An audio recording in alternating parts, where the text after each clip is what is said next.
As relações amorosas, as relações familiares. Acho que a gente pode dizer que são vários tipos de relação pessoais, sociais, todas estão envolvidas nesse espetáculo que está em cartaz no Viga Espaço Cênico. Destaque no Fileira VIP, quem fica com quem? E o Marcelo está aqui, sentadinho com a gente, para falar um pouquinho sobre essa história, essa montagem que eu brinquei com ele fora do ar. Foi feita a 4 mãos? Como é que é essa história? Tudo bem, Marcelo? Tudo bem, você? Tudo ótimo. O que a gente pode falar desse texto, dessa montagem, dessa direção? Então, essa história, na verdade, ela nasceu, eu e o outro autor, que é o José Eduardo Vendramini, a gente costuma almoçar às quartas-feiras para falar sobre teatro, falar sobre, sobre a vida, enfim, sobre trabalho. E a gente começou a contar histórias um para o outro. E a gente falava assim, nossa, não é que essa história dá uma cena? Não é que essa história dá uma peça? E aí a gente acabou tendo uma ideia de escrever, cada um escrevia as suas cenas e mandava para o outro pela internet para ver o que achava. E aí no final a gente acabou tendo um número grande de cenas. E aí a gente acabou achando que não, era mais que uma peça, tinha muito mais material. E aí eu acabei escrevendo uma peça chamada Pertencimento e ele escreveu outra peça. E aí a gente ficou um tempo com essas peças separadas. Aí no ano passado a gente fez um trabalho juntos, um texto meu que ele dirigiu, Montanha Russa.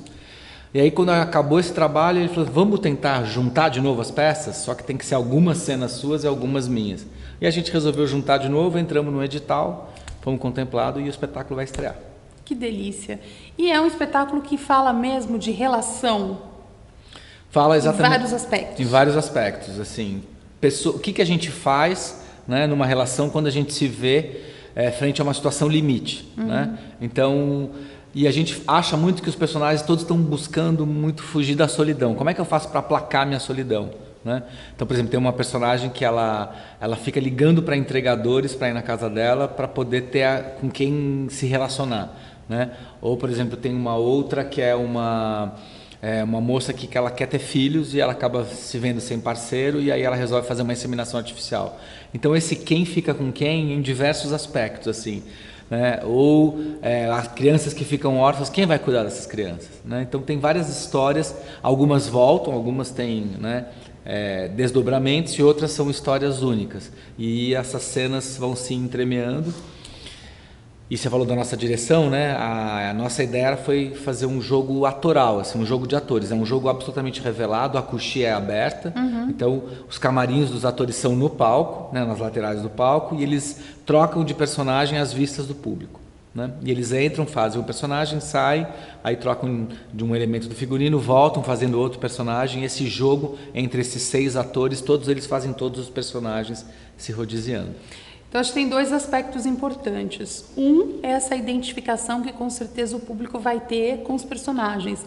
Porque por mais que a gente fale que não, quem mora na cidade grande sempre tem muita solidão, A gente percebe que por mais que você esteja rodeado de gente, parece que você está sempre sozinho. Acho que isso é um aspecto da cidade grande mesmo, das grandes metrópoles.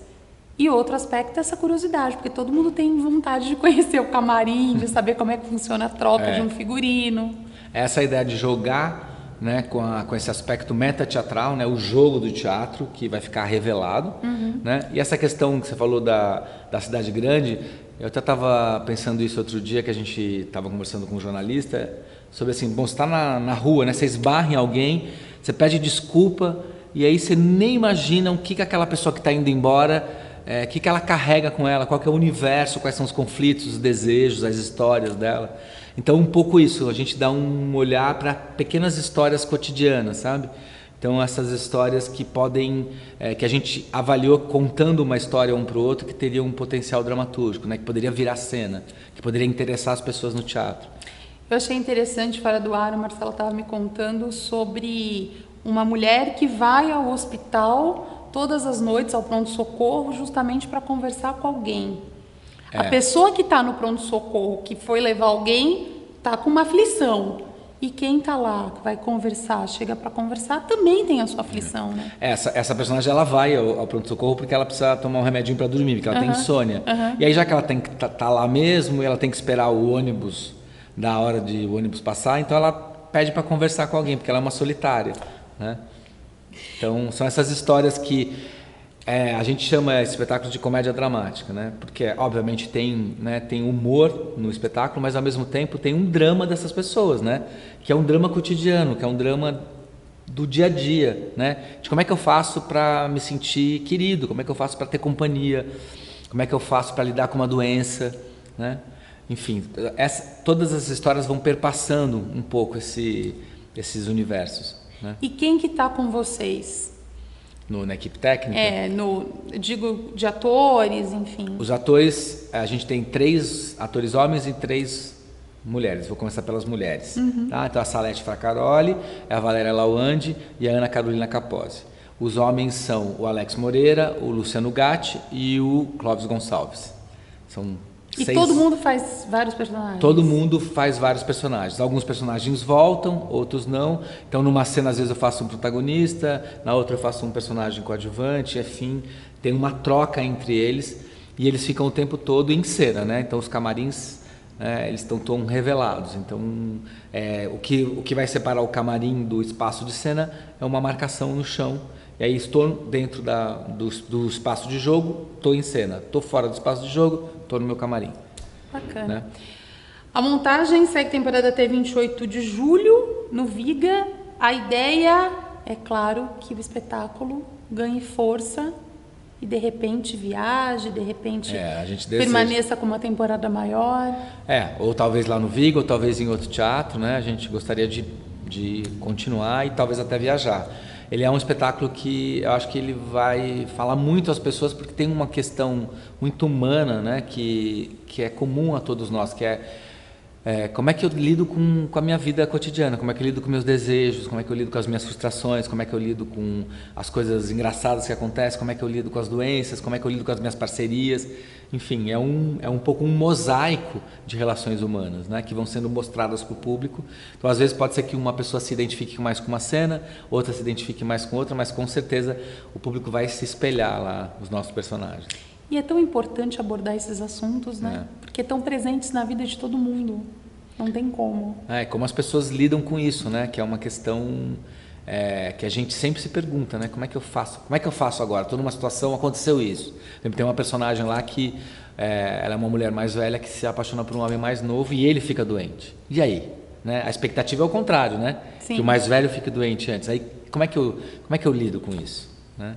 Então, coisas que são muito palpáveis, possíveis, humanas, né? Emocionantes, verdadeiras, e que toda situação tem lá o seu humor, né? Lá dentro daquela situação tem, não é que ela é uma comédia, mas ela tem humor lá dentro, né? Às vezes. Bacana. Vamos reforçar o convite aos nossos espectadores, quem fica com quem, então temporada até 28 de julho, no Viga Espaço Cênico, que fica na Capote Valente, número 1323, no Sumaré. Tem sessões às sextas e aos sábados às 9 da noite, aos domingos às 7. Ingressos a preços super populares. Apenas R$10. Imperdível, né, gente? Que a gente recebeu um edital Cleidiáconos da prefeitura, então por isso a gente pode produzir o espetáculo e oferecer a preços super populares. E outra coisa, na sexta-feira todo mundo paga 5, todo mundo paga meia. Então ainda é mais popular ainda. Nas sextas-feiras todo mundo vai pagar 5, e aí sábado e domingo é 10 e 5, que também já é bem barato. Né? E graças a esse edital de fomento ao teatro, que é o edital Cleidiáconos, e dizer que a gente tem aqui um grupo de mais de 20 artistas que estão trabalhando nesse projeto e que estão sendo remunerados por esse edital. Então é tão importante, né, a gente dizer isso hoje, que a cultura é importante que a cultura receba subsídio do governo, né, para poder que essas 20 famílias subsistam desse dinheiro e que a gente possa oferecer para a população, dar um retorno para eles com um espetáculo de qualidade e um preço tão acessível. Que bom. Né? Marcelo, parabéns pelo projeto, para você, para o Vendamini, obrigado. Enfim, todo mundo que está envolvido, e a gente só reforça o convite para que as pessoas venham ao teatro, prestigiem, né? E descobrir quem fica com quem. Exatamente. Obrigada, viu? Obrigado. Você que ama teatro está curtindo os nossos vídeos? Então dá o seu like. E se você não é inscrito no canal, se inscreva agora mesmo. E clique aí no sininho para receber todas as nossas notificações. O Fileira VIP é a sua conexão direta com os melhores espetáculos em cartaz nos palcos paulistanos. Bora sentar nessa fileira VIP com a gente!